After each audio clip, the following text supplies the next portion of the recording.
Okay, welcome back. My name is, whoop, got the sun here. My name is Alexandra Allred, and I am with the Department of Kinesiology with Tarleton State University, and this is Women's Sports.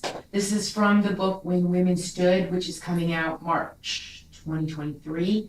And so again, I keep saying this, but I'm just skimming over a really diverse and complicated and amazing history. So when you want more, get the book for sure and read this. This is probably one of the more difficult sections, which I've spoken on already, because I'm going to talk about the fourth wave of women getting into sport and society, and that's always tough. But I'm going to talk a little bit more about, I just said to my assistant there that I am not about shutting down anybody on who they were meant to be in life and respecting who they are. But the transgender female athlete's entry into sports is, to say the least, very complicated. So let's get with it. Starting off, I've talked a lot about media and technology. And the irony here is that you talk about technology and we think about this as the male domain and the male inventors, but the history of women in early technology, and specifically actress Hedy Lamarr, who's really responsible, that you look at the slides here, but she's really responsible for setting up what today is our Wi-Fi and our Bluetooth. What these women did in early history to help war efforts and send astronauts to the moon has just been incredible, and so much more needs to be talked about with them outside of this sports. That includes Ada Lovelace, who I love the fact that the first computer system is used by the U.S. Department of Defense, and they call it Ada because it came from this incredible woman. But this is like I said, the irony is we tend to not think that women were involved in that, when in fact they are some of the most significant early inventors that we had. But for now, talking about the fourth wave of women in feminism, which is a whole sort of thing, we had to pay attention to media, because media and the new technology has been really tough on women and how we see women. And so we decided women are using it more to their advantage. I closed out the last section talking about there's more podcasters and YouTubers and TikTokers more than ever before. But it was in the early millennial that Hillary Rodham Clinton, love her or hate her, she's also one of those lightning rods, but she realized that women were being left behind. And she saw the value of sports and how sports can naturally teach leadership skills, and how we needed to get women to the table, not just in sports, but through sports. We could get them into bigger companies and get them more leadership skills, but more economic stability around the world. And so, you're right here so you can read that. But in a lot of the more conservative countries, it would never occur to women that they could have a leadership role in a business or in sports or anywhere. And so she hooked up with Laura Gentile from ESPN and the University of Tennessee's Center of Sports, Peace, and Society, the U.S. State Department. And they did this incredible thing where they brought these women from, at least in the beginning, specifically from nations where women have been held back. And they brought them to the United States and brought them into a program in which they were given a mentor. And they would sit at the table and then they would have these conversations. And later the women they shared with Gentile and others, they were shocked that women could actually speak up and counter and have other ideas after a man had spoken. And so this was a really big idea that we were bringing sports and connecting women, not just in the United States, but around the world. And we know that it's so important to help women. There's no mistake that some of the nations that are the most poor and least educated are the ones that hold women back. And so, when you hold back 50% of your population, you're hurting yourselves in so many ways. But as we were gaining traction and really getting women into more powerful positions, there became this protest, repeal the 19th, and there came this idea that the United States is headed in the wrong direction by giving women equal opportunities. And so there was this whole thing, and I just said it, is the myth is that when you give women the same opportunities as men, then you're taking the rights away from men, and you're taking things from them. And in my earlier, I believe it was in my introduction, I told you guys that I actually was the first recognized U.S. women's bobsled champion. And when the first women's team was ever named, which was in 1994, the men did not want to share resources with us. And so we had no coach. When we traveled overseas, we paid our own way. And it was left to us to write our own bylaws, and it was up to us to get our own coaches, right? It sounds crazy for you guys now, and today's women's bobsledders have no idea how difficult it once really was. But we persevered, and we got a huge sponsor. And one of the first things that we did is we shared our money with the men.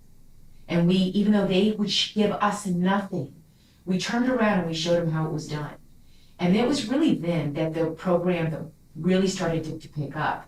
And side note, it was a female bobsledder, Jill Bakken, who broke the 50-year streak of the U.S. not getting a gold medal. But the fact is that, as I said, when we educate and we promote women, the entire country, no matter the country, the entire country is going to improve. So I've got here a list of of women who were the first finally into the new millennial to be able to play sports. The Tunisian athlete on top left, you have to understand, Tunisia is one of the more progressive Middle Eastern countries, so she was able to wear that. But one of the things that I really want to point out is, and she's on the cover of my book, Tahmini, in the blue there, and I don't know why I just pointed to my screen. Is very upsetting to me because there's no more contact with her right now. She is from Afghanistan, and as soon as the Taliban came back in 2020, and they with promises that women would be treated fairly, one of the first things that came, and I've got it written here, is that all female athletes from all sports were told we immediately shut down, go into hiding, shut down your Facebook account, shut down Instagram, shut down everything. And so she's on the cover of my book, and I no longer have contact with her anymore because the Taliban has threatened the lives of so many incredible athletes. And so it's not, but here's our mistake, is we think, oh, well, that's the Middle East. That's not here, right? So I've got a link here, and I invite you on your own to go watch the commercial. And it says, Run Like a Girl commercial. And that's the link that you want. And you need to watch that. In essence, what they do is that they have men, women, young, old, they have all these people, boys, girls, and they're given the instruction simply to run like a girl. And they videotape them. And they watch all these people who had no other cue except for that do it in the most degrading and demoralizing manner. And then afterwards they're asked, well, why'd you do it like that? And even young women who did it, and when they were asked about it later on, were kind of like, oh, I don't know. Well, it's because that's the image that she's always fed. And so she just repeated what she thought was going to be appropriate in terms of the media view of women. But then what they did later is that they asked the girls, they got girls, and they said, run like a girl. She's a girl. And if you watch the video, I mean, it's a brilliant commercial, and it's heartbreaking because these girls are so serious, and they're trying, and they're running like a girl, and they're punching, and they're kicking, and they're hitting like a girl, and they're doing a great job. But when they see that, when they're asked, well, is that a bad thing? They have to reckon with, when they gave full effort, was that a bad thing?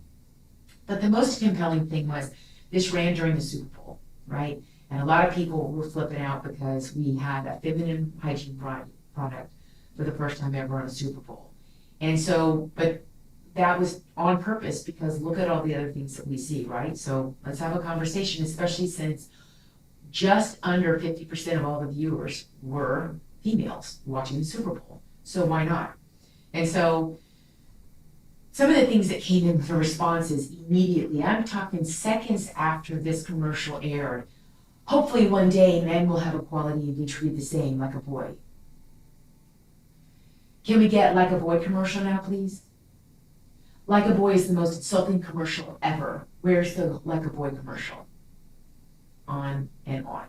And I invite you to take a second to read some of the responses, which is just spot on. I had to laugh because when we look at what is aired constantly and what females are constantly forced to see about females and how we are neglected in any kind of positive way, it's worthy of a sardonic chuckle that it was such a knee-jerk reaction that girls were given an empowering commercial and then that happened. So, just 6% of all sports and exercise studies have been focused on women specifically. 6%. The biggest thing is and I talked about this before, but how can we rightfully expect for coaches and trainers and educators and doctors, physicians, physical therapists, PT, how can we expect anyone to properly treat females when they don't understand the body, right? And then on top of that, we're constantly sending these degraded, these messages of making fun of how girls run, but more importantly, showing women being raped as a positive shoe commercial. So these are the issues, which brings us to an incredibly difficult topic, which is transgender female in women's sports. As I said in the beginning, and I'll say it again, this is tough for me, and because it's very clear to me, and I will lay it out. But when there's only 6% of studies put into women and her hormones and her menstrual cycle, how can you possibly think? And this is a message to the IOC in particular. How can you possibly think that it would probably be okay to allow biological males, but transgender females, into sports until we know more about women's bodies and what it is that they go through in sports so we can get a better idea. But instead what you're going to see is there were some rash judgments in the quest to give everybody an equal platform. We'll talk about that in a minute. But first I want to talk about this because there is no doubt that with the entry of transgender female athletes in sport, there was a massive backlash, and violence against transgenders in particular has risen to danger. It's horrible what's been happening. But the thing that I always want to say, and I tell my students all the time, is just as I said earlier, this isn't new information. We can go all the way back through history, take a look, but we can go back into history, and there have always been gay men, lesbian women, transgenders, there's been third genders. What's most important is we as people need to better understand all populations and how things work. And that includes, even when we're talking sports, the intersex. And many of you probably know the South African long distance runner, Caster Semenya, and the things that she's gone through, she's born female. And so I can't imagine how incredibly difficult this was, because her whole life she's always been female. And so she identifies as female and wants to be an athlete as such. But it becomes problematic. Let me move over so that you can take a good look at some stuff, given the level of her testosterone. And this is, I've talked to my students so much about this. It's an incredibly difficult situation, and I'm so glad that I'm, at the end of the day, not the guy making big decisions, but it certainly is fair, given the level of her testosterone, for her to compete against cisgender biological female athletes. So this opens up a whole new question about what is right and what is fair. And so we talk about puberty. And so that's been a big issue is, okay, if a transgender female, if she transgendered before going through puberty. But at the end of the day, the thing that's so interesting, and we can't lose sight of it, as I'm talking, please check out the slides. But at the end of the day, as we're talking, is the conversation about women's space and women's sports continues to be about testosterone, testosterone, testosterone, and we're not talking about hormones and menstrual cycles, and that should be the thing that we should be talking about. Cycle, cycle, cycle, hormones, hormones, hormones. And so until we know more about women, why would we open up to have more competition in when so little is known about the cisgender female athlete? And we still have to see what all is what's fair and what's not. You can see, I have a different, all the studies, for 6 months I have poured over all of the studies, and I still have a really difficult time with this because we're talking about the importance of sport and women and inclusion. That's always important. Some of the things though that we do have to talk about though is CeCe Telfer, for example, was once ranked as a biological male runner. She was ranked 200th and 390th as a male in her division, but absolutely destroyed all existing female records as when she came on as the first transgender female NCAA runner. And that it has to give you pause to think. The problem with the IOC is that they made the quick decision. In 2004, they basically said, yeah, you can see the slide, that transgender female athletes can be allowed into sports, but they never really looked at the science. And so what they initially said is they said, you can, but you have to transition and have reassignment surgery followed by 2 years of testosterone therapy. And then by 2015, they said, you know what, you don't have to do that. And they really, they looked more to just if they're doing the hormone therapy. And what's interesting is a lot of transgender female athletes who've gone through the therapy, and they'll say, no, you don't understand. I've lost so much muscle and I feel so much weaker and my performance has gone down, right? They feel it. They feel losing the testosterone level. And yet their testosterone levels were still so much higher than the cisgender competitors.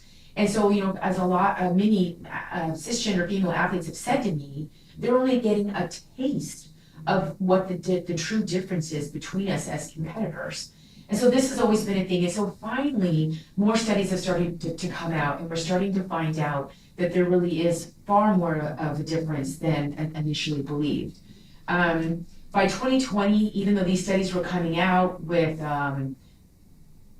so many institutions, the IOC has now decided to put it to different national governing bodies because they've kind of embarrassed themselves. They don't want to have to unsay what has been put out there, but they're also starting to recognize that there actually may be a problem. And so I talked about this before, but again, if we don't even know how medicines affect females, if we don't even have enough data, we really just can't make this decision.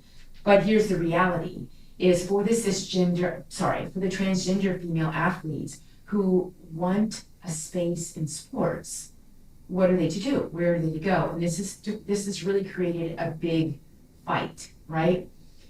Let me let you look at some of the research. The average male has 300 to 1,000 nanograms, as opposed to the average female who has 15 to 70. The big thing that jumps out here, switch you over so that you can see. But what we're finding is indeed that testosterone suppression therapy does not work. It's still there. And at the end, what this means is a transgender female athlete can compete with testosterone levels that are 5 times higher than that of the cisgender female athlete. And so until we get new evidence, until things change,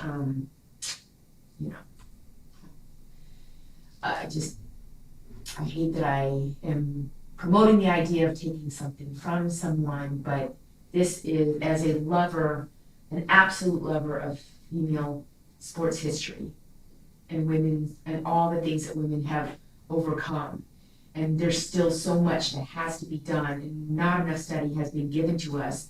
It is so disrespectful to women to allow this before we have all the information on women and really sort out what is fair and what is not.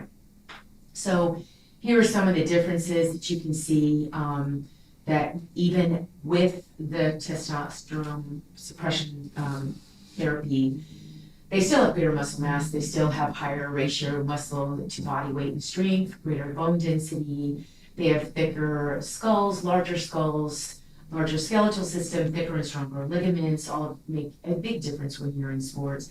You know, if we were talking about getting a job as a lawyer, a firefighter, a police officer, a teacher, a coach, anything else, this absolutely doesn't make a difference. But when we're talking about sports where a hundredth of a second, how high you can jump, how fast you can run, all these things, how hard you can hit or take a hit, these things really do matter. Larger organs. And then at the end of the day, the one thing that all the science researchers have found is that no medicine is going to change that list of biological facts. On the other hand, females in sports, these are the things that we want, these are the things that we need. And one of the things that happened, the big news was Leah Thomas in U.S. Swim, and the NCAA, and she's decimated the records, right? I mean, dominated the field. I've talked to so many athletes around the world in this 3-year project. And what came in the cycling world, in the weightlifting world, in the track and field world, in swim, we know this for, just recently, they were told, the cisgender athletes, when they started to say, hey, wait a minute, this is really wildly unfair, can we talk about this? They were told by coaches, they were told by management, they were told by NGBs, they were told by officials at the IOC, they were told by people in the media and sponsorship that you could get kicked off the team, you could lose your sponsor, you could lose everything if you just don't shut up. And so once again, the irony here is that women lost their voice in what was supposed to be their own space, and a space that they had to fight so hard for and so long for. One of the things that we found is that Joanna Harper is a former competitive runner and a female transgender, former runner, and she's also a researcher. She's in the blue section right there. And she even talks about that even after her many years of research, that she's been urging the IOC that it's going to take another decade plus to really understand how testosterone suppression works and if it's working. And so she's actually proposing that it be another decade on just the topic of testosterone, where I guess I'm here to tell you that I'm still fighting to say that we still need information for women about our menstrual cycles and our changing hormones and menopause, which is another big thing. Sweating even has a problem to do. And so it shouldn't be that we can't have a voice in our own space for anyone. I'm not saying this with just transgender, the topic of transgender female athletes, but with media, with coaching, with what happened with Mary Kane. And so this is really a moment for us realizing that we really need to be able to speak up and say what we need to say. That said, according to the World Health Organization, WHO, the transgender people and other minorities, they're just a small percentage of the world, and yet they are under attack in a way that they never have been before, because they're a small community and they've always been relatively quiet, which is why most of you didn't know that their existence dates back to the Egyptians. But when it comes to sports, this became a really big issue. And so without concrete evidence, without real research for cisgender females or for transgender females, people got really uptight about this. And so the irony here is that more than ever, sports are needed for transgender females, because it's become an unsafe world for them more now than ever before. And so the benefits for trans children, not just transgender females, but for trans children, that when we give them a safe space in sports, they have a safer community, a better community, networking, they build leadership skills, but they also get more confidence, and their risky behaviors go away, and they're just happier and healthier mentally. And so we know absolutely that sports are needed. And so if we know this, but there's a rise in, sorry, I'm going out of order here, but I'll let you look at the rise in violence and discrimination against transgenders, then what is the answer? And that's really a tough one. And that is, we could do a skew, and that's been proposed by a number of high-level athletes and organizations in which we allow them into women's sports, but there's an asterisk put by their name, so it's understood that they're a transgender female athlete and not a cisgender female athlete. I don't know if this is the answer or not. And the other one's been proposed by Dr. Nicola Williams, who is a scientist, a biology scientist and researcher, who proposes an open competition so that there remains the women's sports, because women's sports is all about women's hormones and women's cycles and the difference in our bodies, and our wider hips and just everything that goes with being female, that keeps our safe space safe. And then an open competition in which anyone, including cisgender females, transgender males, anyone else can go into that competition and try out. And while the transgender community has said that that's not fair, Williams and others' contention is, but if you're really good at what you do, then that would be where you go, right? And so those are the two things that are being proposed right now for women, transgender females in sports. But that is the history, and that's what's going on right now, and it's a big deal. We're getting there, we're almost there. So the big question is, I keep saying it over and over again, how is it fair? In a poll that I did with over 100 athletes, elite athletes, one of the things that I asked was, is having transgender female athletes in sports good? And there were two questionnaires, and one was based on being anonymous. And what was interesting is the anonymous, I got the earful. No, it's not good. Records of women pioneers are going to fall. The women who initially stood up and wrote the bylaws and got women the sponsorship, the women who were really all their records are going to fall, and that's not fair. And so, but it was interesting that a lot of big name female athletes, cisgender female athletes, who were afraid of the repercussions of fighting for their own space. So again, I just got to tell you that we have so much work to do, and so much has to be done. And that includes, I believe, that if we increase the research that's done on women from 6% to 60% or 50%, if female athletes are just under 50%, why can't 50% of sports and exercise science research be done specifically on females so that we can better understand her menstrual cycle and her hormones and her body and the way she changes and how she went through puberty and menopause? And once we understand this, then we can really have the conversation of inclusion and really helping all people. Whew, that was hard. I gotta go get something to drink here. So the next section is coming up is going to be Title IX. We've got it. Now what's happening since we have it? And sweating so hard. Love to you all, and I'll see you soon. All right, bye.